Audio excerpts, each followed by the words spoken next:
અમદાવાદના દેવાંગ પટેલનું એક પ્રખ્યાત ગીત એટલું બધું પ્રખ્યાત થયું હતું જે ફિલ્મમાં ગોવિંદા ઉપર ગવાતું. અને મારી મરજી છે કે જે એ સ્વધર્મ છે, એ જીવવાની ફિલોસોફી છે.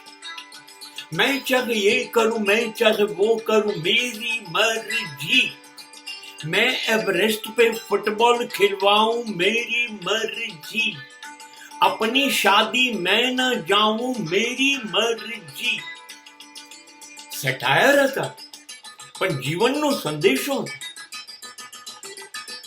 કે મારી જિંદગી એ મને મળી છે ઈશ્વર દ્વારા. થોડાક વર્ષો જા બેટા, જીવી લે તને ગમે એમ. ઈશ્વરના આશીર્વાદ છે. હવે હું એને થોડી વેડફી કાઢું, તમે લોકો કહો છો એ પ્રમાણે જીવીને. એનો વિરોધ કરતું ગીત હતું. રમતિયા રીતે કહ્યું હતું, શક્ય નથી મારા લગ્નમાં હું જ ન જોઉં, પણ એ મારી મરજી. મતલબ આ તો અંતિમ આવી ગઈ. ફૂટબોલ લઈને રમવાની કેવી વાત છે, એવરેસ્ટ પર ઉભા રહેવાની જગ્યા નથી. પણ કંઈ પણ અશક્ય લાગતું હોય, પણ જો મને શક્ય લાગતું હોય તો હું કરીશ. એ મારી જીવવાની પદ્ધતિ છે. અને સમાજમાં આનો સૌથી મોટો અભાવ છે. દરેક માણસ પોતાના હૃદય પર હાથ મૂકીને કહે કે એ અત્યાર સુધી જીવ્યો એ પોતાની મરજીનું જીવ્યો, એ હવે જીવશે પોતાની મરજીનું જીવશે. એને ખાતરી છે લોકો એને એની મરજી મુજબ જીવવા દે છે? જવાબ આવશે ના ભાઈ ના. લોકો તમને જીવવા નહીં દે તમારી મરજી મુજબ. તમારો જન્મ ક્યાં તમારી મરજીથી થયો તો કે ક્યાં તમારું મોત તમારી મરજીથી થવાનું? આ વચ્ચેના નાનકડા થોડા વર્ષો જે માલિકે આપ્યા છે એમાં બી લોકો એમની ટાંગ અડાડશે. એમાં બી એ લોકો તમને તમારી મરજીથી નહીં જીવવા દે. અને એ સમાજનો નિયમ છે. શરૂઆતથી બાળપણમાં મા બાપ ના પાડશે, પછી સ્કૂલ અને કોલેજો ના પાડશે, પછી નોકરી કરવા જઈશું એ લોકો ના પાડશે, પછી પત્ની અને બાળકો ના પાડશે, દરેક જણ ના પાડશે. અરે રે રોકાઈ જાવ, આવું તો કઈ થતું હશે. તમારે તમારી મરજીનું કંઈ નહીં કરવાનું, કેમ કે આખો સમાજ તમને રોકી કાઢશે. આવું થતું હશે અને કરવાનું, અને તમને એવું જ કરવાનું મન થતું હશે.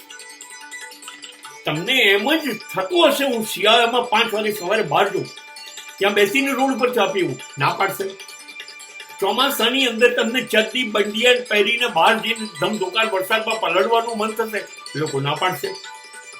ઉનાળામાં બહાર જઈને તમને 10-12 શેરડીના ગ્લાસ પીવાનું કે 10-20 આઈસ્ક્રીમના ખાવાનું મન થશે, લોકો તમને ના પાડશે. તમને જે મન થશે એની એ લોકો ના પાડશે. તમને મન થશે કે તમારે 9 વાગ્યા સુધી સુઈ જવું છે, એની ના પાડશે. તમને મન થશે તમારે 1 વાગ્યા સુધી રાતે જાગવું છે, એની તમને ના પાડશે. તમને મન થશે કે તમારે ફૂટબોલર બનવું છે, તમારે ક્રિકેટર બનવું છે, તમારે ડાન્સર, એક્ટર, સિંગર કશું બનવું છે, એ લોકો કહેશે નહીં BA થા, BCom થા. સમાજ તમને તમારું કરવા દેવા માંગતો નથી. તમારી જિંદગી છે તો પણ. અને મરીએ છે ને ત્યારે છેલ્લે એટલે તો જીવ નીકળતો નથી.